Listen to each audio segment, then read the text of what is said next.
Gracias. Hola, muy buenas tardes. Bueno, como ya lo mencionaron, mi nombre es José Fabio Alpizar y trabajo para Cooperativa de Productores de Leche. Para arrancar un poquitito en el tema, realmente vean que el tema, pues de alguna manera se las trae y es cómo optimizar, perdón, en la medida de lo posible aquellos insumos nutricionales que tengamos en mente que siempre que hablamos de la parte de alimentación, pues va a jugar un papel trascendental, es decir, puede ser mayor hasta un 50%. Entonces, realmente el tema lo vamos a ver de una manera muy simple. Voy a apagar mi cámara de momento y vamos a empezar con una agenda que realmente, como ustedes pueden, vamos a ver qué pasó por acá. Listo. Como ustedes pueden ver, consta de 5 puntos en específico. Voy a hablar un poquitito del tema de los subproductos o coproductos agroindustriales, realmente como quieran llamarlo. El tema particular del papel de los aditivos, que siempre es una preguntilla por ahí que uno se cuestiona desde el punto de vista de ¿valdrá la pena mantenerlos o valdrá la pena más bien prescindir de alguno de ellos? Realmente mucho énfasis sobre la importancia de pastos y forrajes, es decir, de aquellos que las vacas consumen en campo o aquellos que cortamos para llevarle al comedero o la canoa. La importancia del periodo de transición y finalmente unas palabritas de lo que se refiere a estructura de datos. Entonces, bien, uno de los, perdón, de las preguntas que nos hacemos hoy es, bueno, si los alimentos balanceados, las materias primas están tan caras, ¿qué papel podrían desempeñar los subproductos agroindustriales húmedos? Cuando me refiero.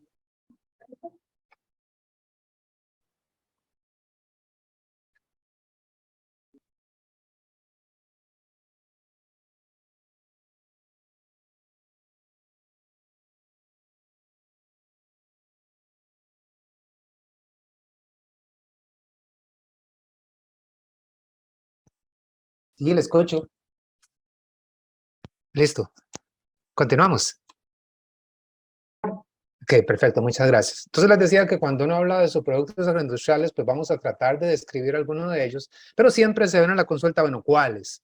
Realmente el tema de disponibilidad es un tema básico y esta foto tal vez es un poquito, digamos, amplia de la perspectiva, pero estamos hablando de subproductos de yuca, por ejemplo, llámese cáscara, llámese yuca de desecho, el caso de la naranja o la pulpa de cítricos, el caso de la piña, que puede ser la corona, puede ser la pulpa, puede ser lo que se conoce como el rastrojo o la mata de piña, puede ser banano o cáscara de banano. Entonces, bien, si existen estos productos de alguna manera en una disponibilidad local, entonces, bueno, yo me podría preguntar, si tengo una dieta, una ración muy simple que está constituida por el recurso forrajero, un complemento que sería el alimento balanceado, que podría ser en principio una fuente energética, pero también puede ser un complemento proteico. Y algunos aditivos que vamos a describir más adelante, mi pregunta es, bueno, ¿cuáles y en qué cantidades podrían venir a complementar esta ración con la que estoy trabajando? Es decir, ¿en qué sentido este tipo de coproducto me puede venir a ayudar a optimizar un recurso que tengo hoy, a mejorar la productividad de la finca? Entonces, bien, una de las características cuando hablamos de suplementación, pues básicamente tiene que referirse a que vamos a suplementar aquello en que es carente, que hay carencia, es decir, será proteína, será energía. Pero me interesa con este gráfico, que es un gráfico, vean que es de los años 80, pero para mí muy interesante. Y empezamos con la parte izquierda de esto, de lo que me habla de edición. Y lo que me dice es que el verde, que es el recurso forrajero, el pasto que tengo en la finca, realmente yo voy a utilizar, voy a centrarme acá en esas 4 barras, voy a utilizar una pequeña cantidad de suplemento. Ese suplemento tal cual me debería de fungir dos características en el principio, y es que me mejora el potencial productivo, más ganancia de peso, mayor producción de leche, o en su defecto, si estoy un poquito escaso forraje, me va a ayudar a mantener la capacidad de carga. En la medida en que voy utilizando una mayor cantidad de suplemento, voy aumentando de alguna manera, llámese rendimiento animal o en su defecto capacidad de carga. Ese realmente es el objetivo ideal de cualquier suplemento, porque vean que me está adicionando, me está sumando, me está generando una ventaja comparativa. Lo que tenemos que tener muy claro es que en muchas ocasiones, por desafortunadamente situaciones que se presentan, caemos en este otro escenario de sustitución. ¿Cuál es la diferencia? En que ya tenemos un potencial productivo, nuevamente una ganancia de peso, una producción de leche, pero vean cómo acá al introducir una pequeña porción del suplemento, resulta ser que se mantiene el potencial productivo. Si introducimos más, de la misma manera se mantiene, pero ¿cuál es la diferencia? Que se está dejando de consumir el recurso forrajero, que vamos a hacer énfasis que siempre es el recurso más barato que tiene acceso y que puede producir la finca. Entonces, teniendo claro este efecto de sustitución, realmente lo que vamos a tratar de evaluar es lo siguiente, y es que para evitar ese efecto de sustitución, que lo vamos a ir viendo poco a poco, es decir, que el banano, la piña, la yuca me sustituya el consumo de forraje, existen recomendaciones que se resumen acá de una forma muy simple. La recomendación general es de alrededor de 2 kilos por 100 kilos de peso vivo. Eso quiere decir que tengo una vaquita de 400 kilos, debería comer al menos unos 8 kilos, y en su defecto, si tengo una de 500, unos 10 kilos. Ese es el número o la cantidad mayor que yo debería accesar, insisto, para no tener problemas de sustitución. Y vamos a ver por qué esa sustitución es muy importante. ¿Puede ser menos? Sí, claro. Por ejemplo, podría ser el caso en que solo tenga 2 kilos de pulpa de piña. Aquí la estratégica, lo ideal es que esa pulpa de piña, por ejemplo, sean 2 kilos, no importa, más o menos, pero que se mantenga de forma constante. Pero nuevamente, insisto, si nos vamos a ir a más, realmente el tema va a estar dado por problemas metabólicos y por problemas de sustitución. Y siguiendo con la importancia del tema de sustitución, vemos en este cuadro con muchos números, pero me interesa básicamente la segunda y tercera columna, que me dice que a grandes rasgos una característica de este tipo de subproductos es que son altos en humedad o en su defecto bajos en materia seca, alrededor del 10% en la mayor parte de los casos. Hay algunas salvedades, tal vez como el caso de la yuca, que podría ser una tercera parte. Y el otro tema importante es que el nivel proteico también es bajo. Vean que están por debajo de 10. Escasamente aquí el único que se nos sale es un poquito el caso de la cebada, que de alguna manera pues tiene niveles mayores comparativamente, pero en adelante son niveles bajos. Entonces vean que aquí la importancia de la sustitución está, primero, que hay un efecto de llenado físico, es decir, me va a competir con el consumo de forraje, y a la vez que este bajo nivel de proteína va a hacer que nunca el valor sea mejor que el de un forraje. Y la perspectiva de este cuadro lo que me dice es que en todas las ocasiones, siempre, el forraje, como lo estipula el título, es el recurso alimenticio más barato que podemos ofrecer a los animales, sea que lo veamos en fresco o que lo veamos en seco. ¿Por qué se da este efecto? Siempre porque vean que el costo es relativamente bajo. Ahora, ustedes podrán decir, bueno, pero en la situación que tenemos desde finales del año pasado con altos costos de fertilizantes, pues probablemente este número ya no sea 3, no sea 10, por ejemplo, sea 5, sea 12. Pero recuerden que en la misma medida el efecto de los combustibles fósiles o de combustibles ha hecho que ciertamente el forraje suba en su momento el costo de producción, pero de la misma manera está subiendo el heno, está subiendo la asilopaca y está subiendo el alimento balanceado. Por eso vean que nuevamente siempre va a ser el recurso más barato. Y por eso es importante, vean el caso de los subproductos agroindustriales, que si bien en muchas ocasiones el precio es determinado simple y sencillamente por el flete, cuando convertimos esto a materia seca, el costo alto o bajo, lo importante es que siempre va a ser mayor que este recurso que las vacas pueden consumir. Entonces vean que se está dejando de consumir un forraje cuyo nivel de proteína fácilmente va a andar sobre 12% de proteína y inclusive energéticamente de una manera muy similar si lo comparamos con una piña, eventualmente una cáscara de naranja pues tenga un poquito superior, pero realmente siempre va a ser el mayor comparativamente. Y el otro tema que es muy importante cuando hablamos de este tipo de subproductos es que cualquier insumo que llevemos a la finca debemos contemplar el costo del producto puesto en finca. A veces omitimos y de alguna u otra manera consideramos el costo de la factura, pero recuerden que dado que su nivel de materia seca puede ser de un 10%, el costo de acarreo es importante. Entonces, ojo con esos números que a veces me dejan por fuera insumos y que de alguna manera me generan un costo que de simple vista pareciera ser muy competitivo, como 10 colones por kilo, pero que al final, cuando calculo el costo de materia seca, resulta ser que es uno de los más costosos. Entonces, vean que realmente el efecto de la sustitución juega un papel muy importante. No vamos a tocar, a ahondar en temas, probablemente por un poco de tiempo, ¿verdad? En temas de manejo, de si el producto debe cumplir ciertas características o no, pero lo cierto es que el tema de la sustitución siempre va a ser un tema importante. Entonces, puede ser que en la finca sea un recurso de alguna manera disponible, puede ser que esté disponible todo el año para mantenerlo de la misma manera. Es un tema siempre importante a considerar. Y efectivamente puede ser que se dé, y en ese sentido yo pueda mantener, mejorar mi productividad, y en el mayor caso de las actividades, mantener la carga animal. Entonces, nuevamente, vean que es importante siempre valorarlo adecuadamente. El otro día, por ejemplo, alguien me decía, hay un proyecto de yuca para ensilar. El costo es de 75 colones por kilo. Bueno, sí, 75 colones con un 30% de materia seca, un número muy simple, 75 por 3, 225. Pero ese es el costo puesto en algún lugar.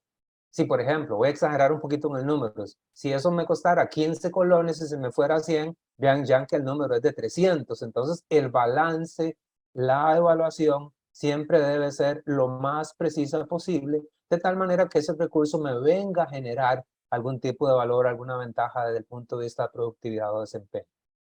Entonces, bien, retomamos el tema. Si los subproductos me pueden ayudar, entonces, bueno, mi ración se va a constituir de esta manera. En muchas fincas he tenido pues de alguna manera la experiencia de que tienen una muy buena productividad de forraje, entonces cuando uno hace el balance se da cuenta que realmente no tiene mucho sentido utilizarlo. Entonces, nuevamente, aquí la evaluación sí siempre es importante de no ponerlo por ponerlo. Pero vayamos a un segundo tema, y es el tema de los aditivos. A mí el tema de los aditivos siempre me ha llamado la atención porque hay características de un aditivo. Por ejemplo, dos características muy primarias, muy simples, es que el aditivo tiene un alto costo y se utiliza en pequeñas cantidades. Entonces vean que si la cantidad es pequeña y el costo es alto, hay que racionarlo adecuadamente. Vamos a ver algunos ejemplos. Y otro tema que yo insisto mucho, particularmente hablando de aditivos, es que el uso debe ser estratégico, es decir, debe responder a una necesidad, no debe enmascarar problemas de manejo. Voy a poner un ejemplo muy simple, y es que, por decir algo, voy a utilizar grasa de sobrepaso los primeros 100 días de lactancia, que bueno, no es lo correcto, pero por llamarlo de alguna manera, porque las vacas me pierden condición. Pero a la postre deba poner un poquito más de énfasis en la preparación de esas vacas, y resulta ser que ese aditivo juega ya en este momento un papel secundario, ya no es tan importante. Pero vamos a ver por qué el uso de aditivos, cuáles son estratégicos, cuáles son dignos de considerar. En primera instancia, una de las razones por las cuales utilizamos un aditivo, pues básicamente es para modular la fermentación del rumen. Vamos a ir viendo poquitito a poco a qué se refiere con modificar esa fermentación del rumen. En primera instancia, uno de los más conocidos, modular, mantener un pH lo más estable posible. ¿Por qué? Porque interesa que el rumen ejerza su función de fermentación de fibra y producción de proteína microbiana. De la misma manera, utilizamos, vamos a ver un caso particular de los buffer, que básicamente tienen un objetivo, evitar o reducir el riesgo de enfermedades metabólicas. Tiene que ver también con el mantenimiento de un pH ruminal estable. Y finalmente, pues al final del camino, valga la redundancia, pues ¿qué me interesa? Sí, que la vaca pueda digerir mejor la materia orgánica o la fibra. Entonces, vamos a seguir viendo un poquitito en este sentido cuáles son las estrategias.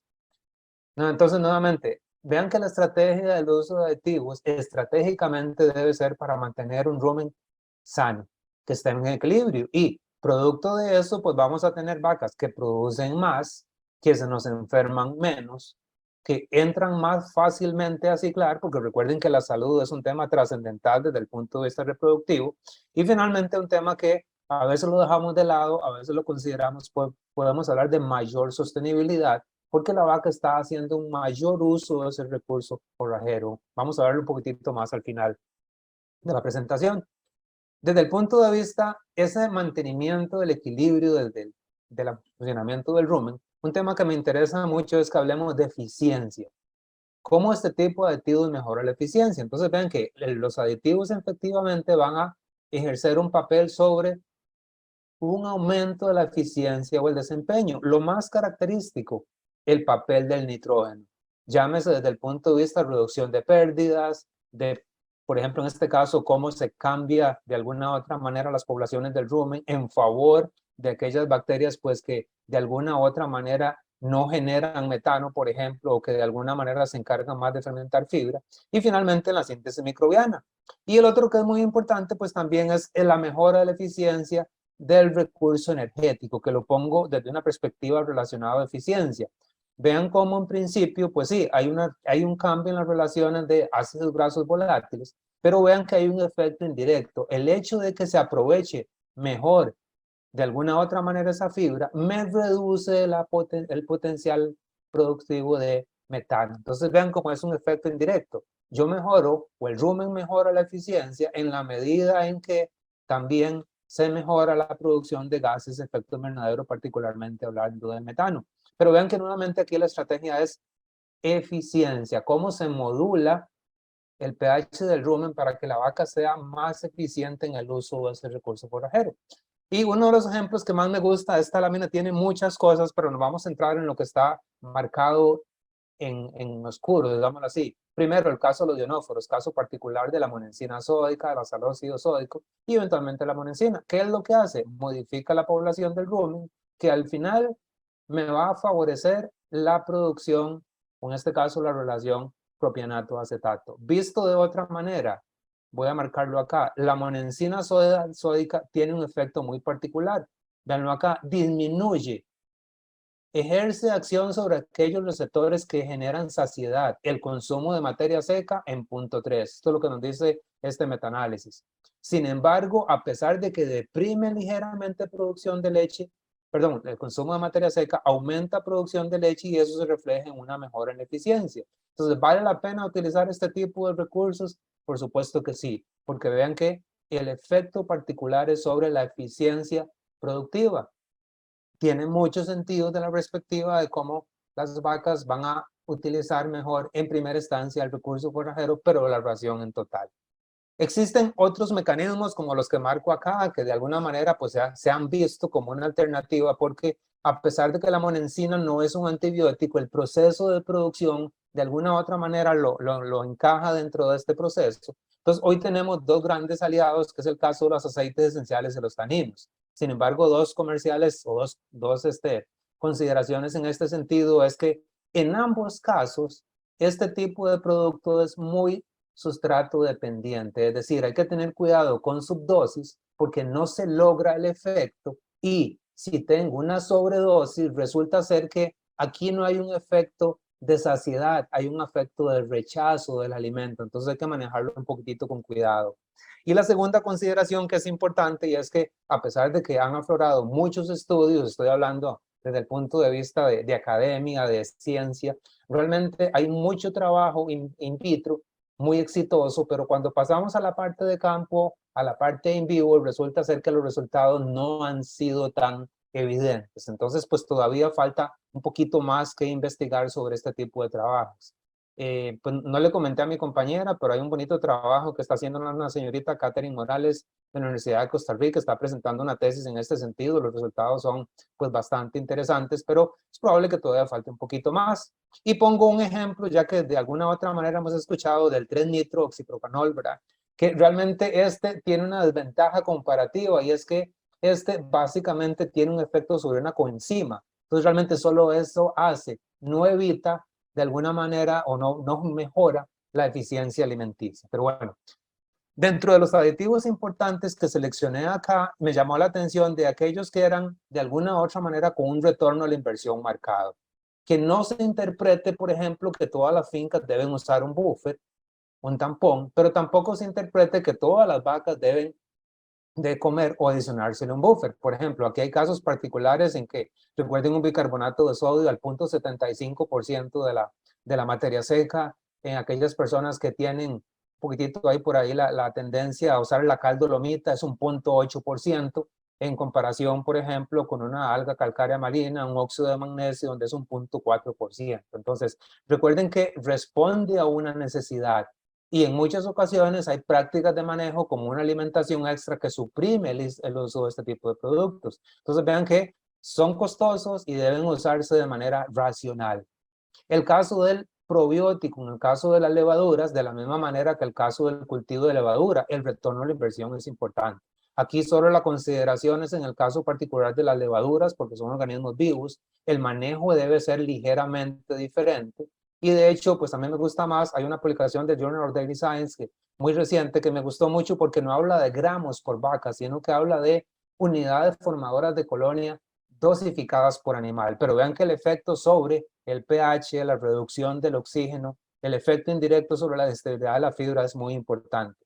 Los ionóforos ya los mencionamos, hablamos de la monencina sódica y el ácido sódico, que son los más comunes en el país. Esa mejora de la eficiencia alimenticia tiene una alta tasa de inversión. Existen los inoculantes, que los inoculantes los puse aquí por una simple razón. Realmente no es un comercial de inoculantes, sino que lo señalo desde la perspectiva en que si estoy ensilando, me estoy preparando para épocas críticas. Y eso puede pesar más que el mismo inoculante. Por supuesto que es una herramienta que me ayuda a conservar el forraje, la calidad del forraje que estoy utilizando. Entonces vean que también tiene un retorno importante.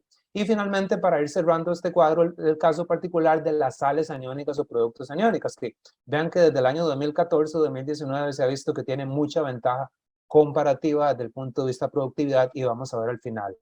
Algunos de ustedes pensarán, bueno, ¿qué pasa, por ejemplo, con un atrapador de micotoxinas? Entero absorbente, inactivador de micotoxinas, como quieran llamarlo. Probablemente sea una estrategia muy útil que sin lugar a duda va a tener un costo-beneficio eventualmente no cuantificado, pero que sí va a ser importante desde la perspectiva de monitoreo. Habrá épocas del año en que sea importante considerarlos y épocas del año en las que no, que pueden ser pequeñas épocas, pero nuevamente recuerden, responde a una necesidad en específica. Y siguiendo acá con el caso particular de las sales minerales, pues básicamente tomo esto que es del 2008. Probablemente los más jovencitos no tengan en mente esto que fue la crisis inmobiliaria de alguna otra manera. Y me encantaron estas palabras de un artículo que publicó este señor, Mike Hudgens, donde nos dice que la crisis financiera fue cuando subieron los fosfatos, se fue el petróleo y demás. Entonces nos decía, en situaciones de incertidumbre y altos costos como los que tenemos hoy, evite realizar cambios que puedan impactar la longevidad de las vacas, como por ejemplo la fertilidad de la salud. Bien sabemos que los minerales micro y macrominerales van a tener un efecto muy marcado sobre la fertilidad, sobre la salud de las vacas, sobre calidad de leche y sobre la productividad. Entonces vean que a veces decimos, bueno, quitémoslo, en este momento están muy caros. Ojo, evitemos hacer algo que el día de mañana nos pueden generar datos o desempeños que de alguna manera no querríamos. Ahora, lo que sí es importante, y aquí hay dos estrategias, es el uso de los minerales orgánicos, porque sabemos que funcionan mucho mejor comparativamente, es decir, hay menos interacciones, es más eficiente el uso. Y algo que para mí es muy importante, lo que me menciona este esquema, es que es muy simple, y es que en mayor o menor grado existe ya una buena cantidad de información del contenido micromineral y macromineral del forraje. Entonces, cuando hacemos los balances, siempre es importante considerarlos. Insisto, el forraje en mayor o menor proporción juega un papel importante desde el punto de vista de ese 40-50% de la ración, y por lo tanto hay un aporte muy interesante desde el punto de vista de costo-beneficio que debo considerar. Entonces, nuevamente, desde los trabajos que hizo Emilio Vargas hace muchos años hasta los que se generan hoy, por ejemplo, la Universidad de Costa Rica pues ha sido pionero en esta área. De alguna u otra manera esto siempre es importante considerarlo, porque ya nos saca un poquitito de si son 120 gramos o 110 o eventualmente 90. Y recuerden que la calibración, la medición es importante. Hubo un trabajo, una publicación del Horizonte Lechero, por cierto, donde se hablaba particularmente de esas cantidades adicionales que a veces no se miden con precisión. Un trabajo de el doctor Carlos Alpizar y se me fue el otro doctor, pero bueno, por ahí si me acuerdo les comento. Entonces, bien, es importante no eliminarlos, pero sí ser un poco más racional en el uso, porque recuerden que estos minerales provienen de una porción de la parte más conflictiva de la guerra hoy, y el precio pues probablemente no se estabilice en el corto plazo. Y finalmente, en condiciones de aguas duras, pues sí hay que considerar tal vez no bajar tanto el nivel, sino que por interacciones poner una mayor cantidad o hacer uso de los minerales orgánicos, ¿verdad? Que sabemos que hay diferentes moléculas muy funcionales en algunos casos en función de la estabilidad del rumen, pero que es importante de considerar. Para ir cerrando aditivos, ¿qué hago con el forraje o con los coproductos agroindustriales? Bueno, sabemos que hay tratamientos físicos, químicos, y me interesa mucho la parte biológica, donde uno de los complejos enzimáticos que tal vez ha tenido más éxito, igual hay una publicación reciente de Journal of Dairy Science donde se habla específicamente de los producidos por este hongo, el Aspergillus oryzae, que inicialmente la premisa era el hongo, Hoy realmente lo que se vende es la enzima, el metabolito, y son cócteles enzimáticos. Entonces, ¿puede funcionar una enzima como un aditivo? Yo les diría que sí. Hay trabajos robustos, particularmente más hacia la parte fibrolítica, particularmente de aquellos complejos de silanasa, celulasa, hemicelulasa. Pero sobre todo el mensaje acá es el siguiente, y es que sí, hemos trabajado en la complementación de algún coproducto industrial. Si algunos aditivos estratégicamente me mejoran la eficiencia, entonces en este caso las enzimas son funcionales, pero tengamos siempre presente esto. A pesar de que todos estos que hemos mencionado, insisto, aditivos, algún tipo de coproducto, el mayor mejorador es la calidad de las pasturas. Y voy a poner 3 ejemplos muy simples. En primera instancia, este es un trabajo que se hizo en Holanda, pero los holandeses me gustan mucho los trabajos porque tienen una presión normativa más que la que tenemos nosotros. Pero vean que en este caso la estrategia que se midió era cómo reducir el efecto de los gases de efecto invernadero. De alguna u otra manera, indirectamente estaban pensando en eficiencia, cómo reducir metano, CO2 y óxido nitroso.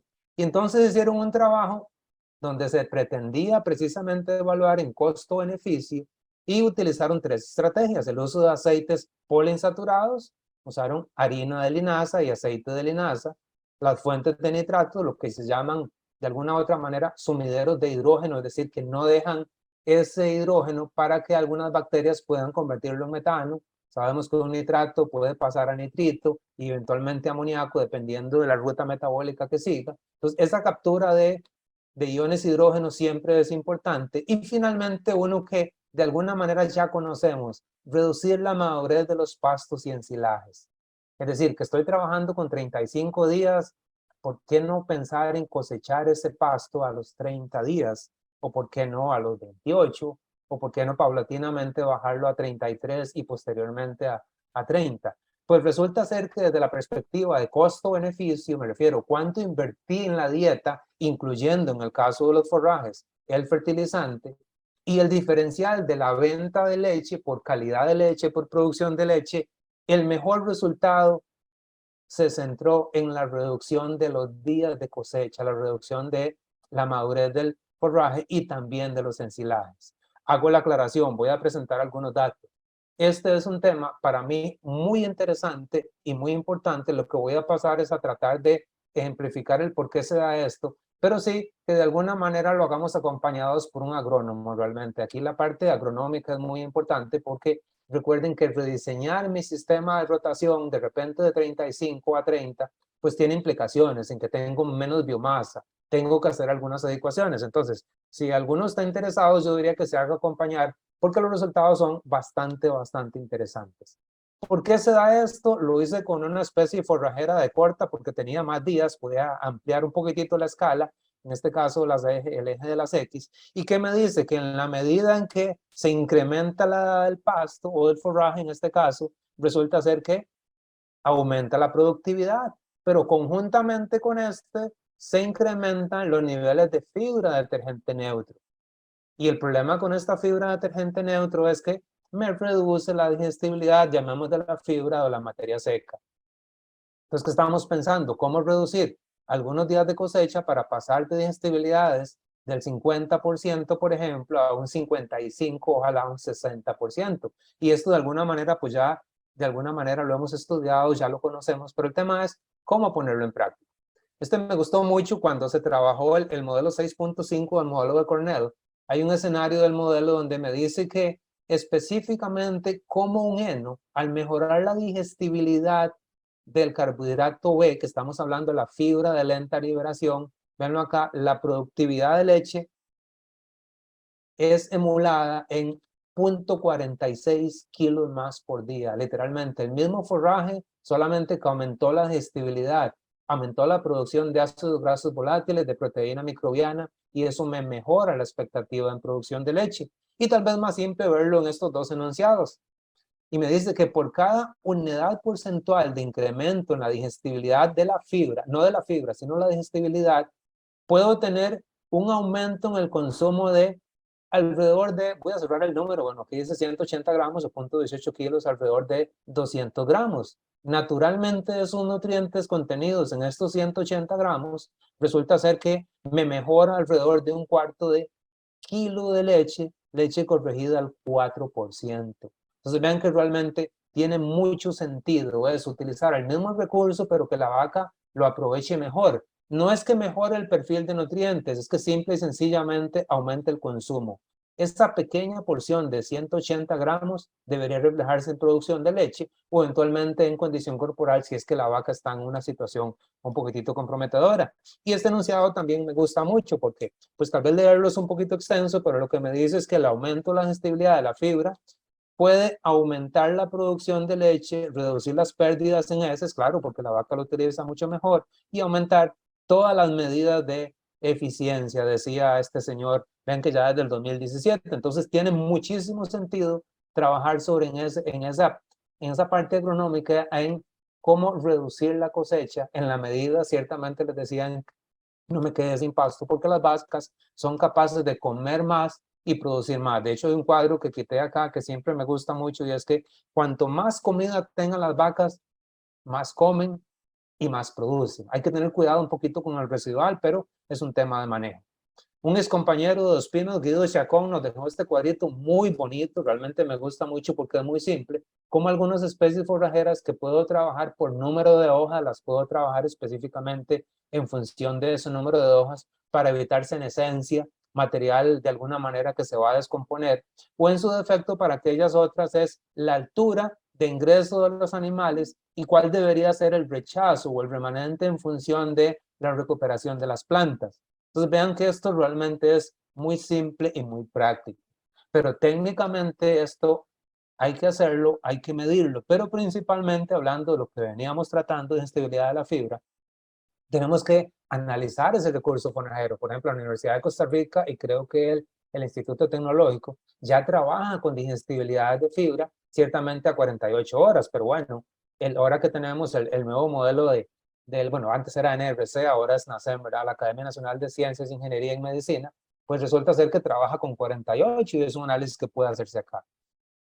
¿Para qué es importante el análisis? Para poder hacer un balance nutricional. La definición muy simple. ¿Cómo logro llenar las necesidades de la vaca al menor costo posible?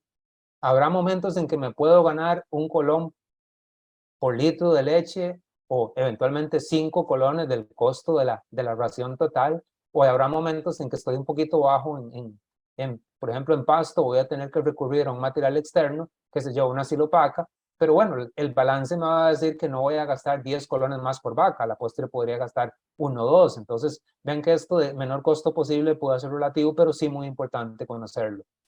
¿De qué trata el balance? Precisamente de balancear, de hacer el mejor uso del recurso para evitar excesos, porque primero, metabólicamente le cuesta al animal y económicamente cuesta. Y deficiencias porque realmente tenemos muy buena genética donde estas deficiencias pues van a afectar productividad. La recomendación general, al menos 2 veces al año. Yo siento que hay tecnología para trabajar, por ejemplo, en lo que se conoce como el invierno, donde más llueve, más veces al año. Hay una gran disponibilidad de laboratorios, en el buen sentido, que pueden ayudarnos con esto. Y recuerden que un balance nutricional, pues de alguna otra manera, me debe de alguna manera llevar a pensar, bueno, ¿cómo estoy de pasto? ¿Será suficiente el pasto que tengo en la finca hoy? ¿Estarán las vacas consumiendo el pasto de alguna manera que deben consumir? Analizo el recurso alimenticio, en primera instancia el forraje, el pasto. ¿Qué estrategias de agrupamiento? Parte del balance. Las más productoras, las novillas, los primeros 100 días. ¿Cómo las voy a ver? Porque esta estrategia me va a llevar a estrategias de suplementación. ¿Qué le voy a dar a las novillas? ¿Qué énfasis le puedo poner a mis vacas élite? No voy a castigar a las que me producen menos, pero bueno, si están en baja condición, ¿qué tipo de estrategia de alimentación debo seguir? Entonces vean que en la estrategia de los balances nutricionales, nuevamente, hay en el país, yo diría, varios modelos, el modelo de Cornell en 2 versiones. Ahora nuevamente tenemos la gran ventaja, yo hago un poquitito de publicidad porque es un modelo gratis que tenemos, el caso del nuevo NACEM 2021, entonces vean que hay herramientas, inclusive los que formulan a mano, pues también son bastante precisos con experiencia, entonces creo que el balance nutricional va a privar. Para terminar, 2 láminas. Este fue un trabajo de 2017 que me gustó mucho porque básicamente se presentaba así: ¿qué factores son determinantes en la rentabilidad del lácteo? Naturalmente, producción de leche.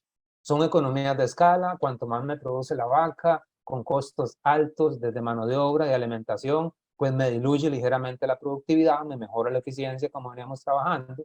Dado que esa productividad no me pagan en kilos como volumen, sino me pagan por grasa y proteína, y adicionalmente hay incentivos de conteo somático, incentivos desde la perspectiva de conteo microbiológico, pues ahí puedo de alguna manera capturar ese tipo de incentivo para tener un mejor precio por la leche.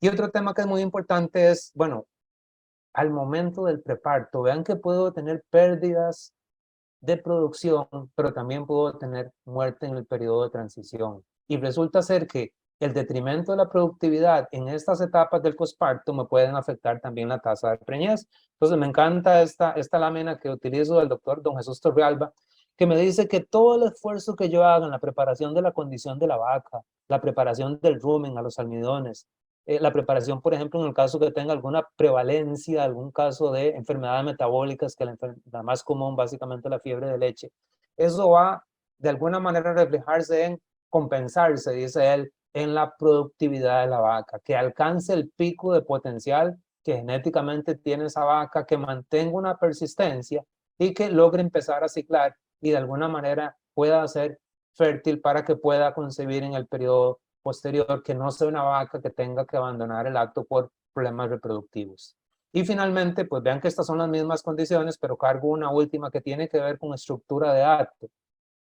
Vean que este enunciado uno lo lee rápidamente y dice desarrollo y costo de los reemplazos, pero tiene implícitamente el desarrollo del reemplazo con una constitución neta.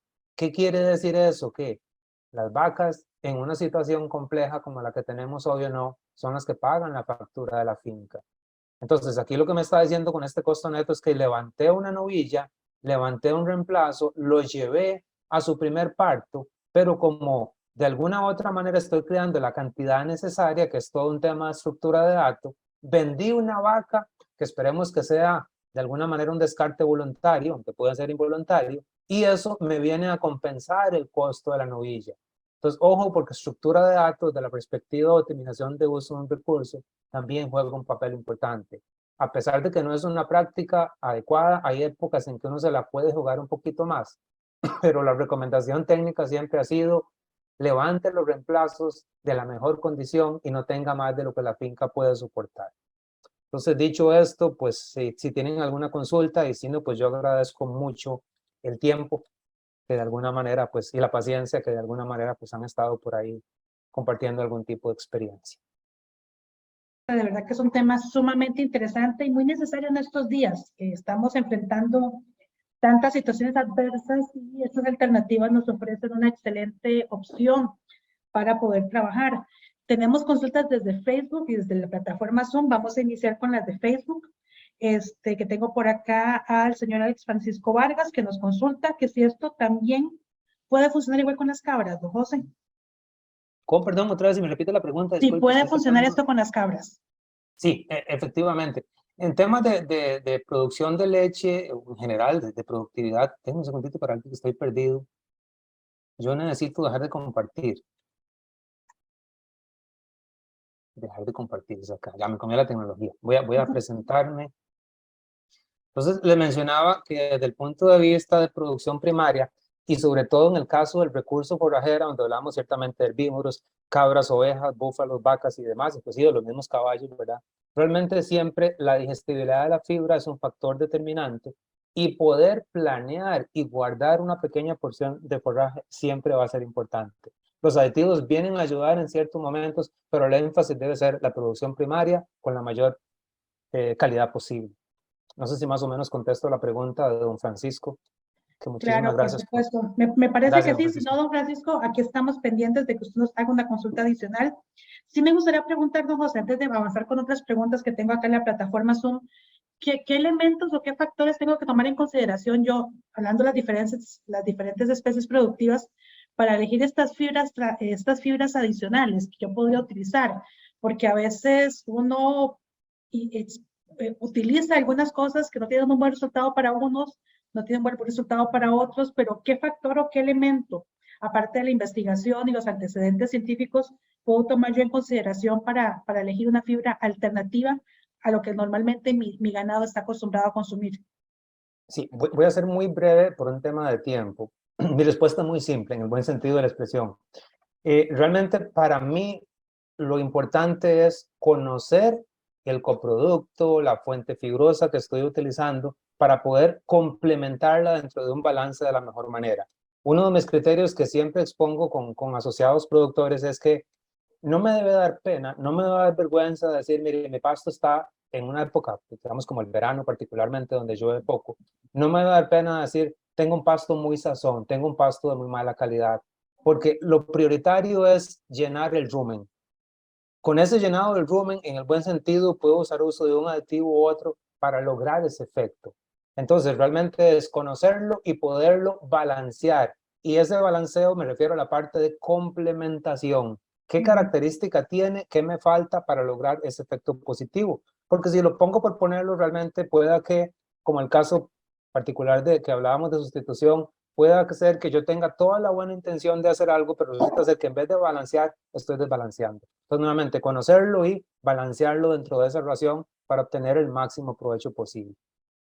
Claro. Ahora, tomando en cuenta esa última frase que usted menciona y una consulta de don Tobías Hidalgo que le manda saludos desde la zona de Bajura, ¿cómo podemos evaluar, es decir, en términos de rentabilidad, la cantidad de partos y producción de leche utilizando estas técnicas para saber si realmente esto, valorándolo con kilos de leche, si esto va a ser rentable? Sí, el tema particularmente es que cuando hablamos de fibras, normalmente estamos en una situación un poquitito, digamos, de crisis. ¿A qué me refiero? Puede ser que estoy recurriendo a una fibra para mantener carga animal, o sea, una época donde el pasto me crece un poquitito menos. Entonces, en este sentido, tal vez hago la salvedad particularmente en el caso donde tengo un pasto muy suculento, muy tierno, que ahí trato de buscar una fibra básicamente para retener, para reducir tasa de pasaje. En ese sentido, costo-beneficio lo voy a poder cuantificar muy bien, porque ven que estamos hablando de aprovechar mejor el recurso alimenticio, en este caso el forraje. Pero si nos vamos al otro extremo, donde tengo una carencia, realmente en esa situación, costo-beneficio va a ser una denominación desde la perspectiva en que voy a tratar de sostener una producción de leche para que no se me caiga tanto, de tal manera que cuando la situación de lluvia, digamos de alguna manera mejora, el crecimiento de pasto mejora, las vacas puedan retornar rápidamente a la productividad.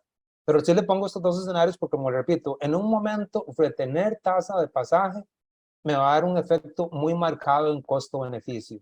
En otra situación, no es que no tenga un costo-beneficio, porque ¿qué es lo que pasa en muchas situaciones de carestía de forraje, verdad? Que en el buen sentido, hay muchos productores caídos y no hay leche. Entonces, ¿uno qué tiene que hacer? Pues tiene que invertir una pequeña porción para sostener esa productividad de leche. Entonces, el hecho es, voy a tener que invertir, pero que no sea una gran proporción. Es decir, que mi inversión no sea tanto que me deje en una situación de desventaja competitiva. Claro. ¿Cuál ha Saludos a sido? don Tobías, muchísimas gracias. Por supuesto, un saludo muy cordial. Don Eddie Ugalde consulta que si ha tenido experiencias con enzimas en este tipo de esquemas. Mire, desde la perspectiva, de alguna u otra manera, desde la perspectiva de uso en general de enzimas, porque aquí privan dos grandes grupos, ¿verdad? Lo que le mencionaba de las fibrolíticas, para llamarlas de un contexto, digamos, más amplio, y de las amilolíticas. Realmente tuve una experiencia, bueno, he tenido dos experiencias, por ahí una compañía que me invitó y me participó de unos trabajos que estaban haciendo en campo con las fibrolíticas, con resultados muy interesantes, pero por favor que no se malinterprete lo que voy a decir, pero creo que hace falta un poquito más la parte de que la academia se involucre, no desde el punto de vista en que solo la academia pueda hacer un poquitito del método científico, realmente que permita hacer comparaciones. Por lo menos a simple vista, los datos son bastante interesantes y esta publicación que está por ahí, que se la recomiendo, es muy interesante a pesar de que tiene un respaldo, digamos, de una compañía por detrás. Y en el caso de las amilolíticas, sí tuve una pequeña experiencia acá a nivel país. Probablemente Eddie tenga mucho más experiencia que mi persona en países, digamos, fuera de Costa Rica, donde el tipo de maíz es un poquito de maíz más rico en aleurona y un poquitito más de tipo vitrio. Pero concretamente en el país tuve una experiencia que con una enzima neurolítica no pude medir el efecto en producción de leche, pero sí se redujo entre un 3 y un 5% el almidón que excretan en la boñiga. Entonces, sí, realmente debería de alguna manera, algo que no pude validar, pues ser ver si ese almidón mejoró condición o mejoró productividad. Pero sí, sí hay un efecto muy interesante que nuevamente hace falta validar un poquito más. En esto yo soy muy directo desde el punto de vista en que necesitamos validar el producto. Los productos son excelentes, tienen todo el respaldo, pero necesitamos validarlo bajo nuestras condiciones. Entonces nos falta un poquito más de investigación, pensaría yo. Perfecto, aquí le manda Saludos a saludos, don don Eddie, Francisco. perdón. Gracias Le por la manda pregunta. Gracias. Le saluda a don Francisco Gutiérrez y consulta que qué consideración le merece la recomendación de ofertar minerales a razón de 15 gramos por 100 kilogramos de PV y 5 gramos adicionales por litro de leche. Dice que de manera práctica se sabe que el porcentaje de consumo voluntario de forraje en piso es de un 120% de FND y en una orientación adecuada para llegar a los balances más aterrizados. Muy simple. De hecho, he visto productos. Estoy trabado, disculpen por favor. Gracias, Francisco, y saludos. He visto recomendaciones de hasta 40 gramos por cada 100, pero para mí técnicamente no es un tema de una ración base y un incentivo, digámoslo así, por la producción de leche. Ciertamente el requerimiento está en ese estipulado de esa manera. Primero lleno el requerimiento de mantenimiento de la vaca y después de ganancia de peso o productividad. Pero para mí, idealmente, nuevamente, los software, los programas que emulan o modelan la productividad me permiten determinar el número más particular. Entonces, no es que le reste mérito a este tipo de recomendación, se utilizan y funcionan, pero desde el punto de vista del raciocinio, yo prefiero hacer el balance y determinar cuánto aporto, cuánto necesita la vaca y que esa sea la cantidad que yo deba de alguna otra manera de tratar de llegar. Tratar me refiero de medir para hacer lo más específico posible. Pero, ¿qué tan permanentes pueden ser estas dietas?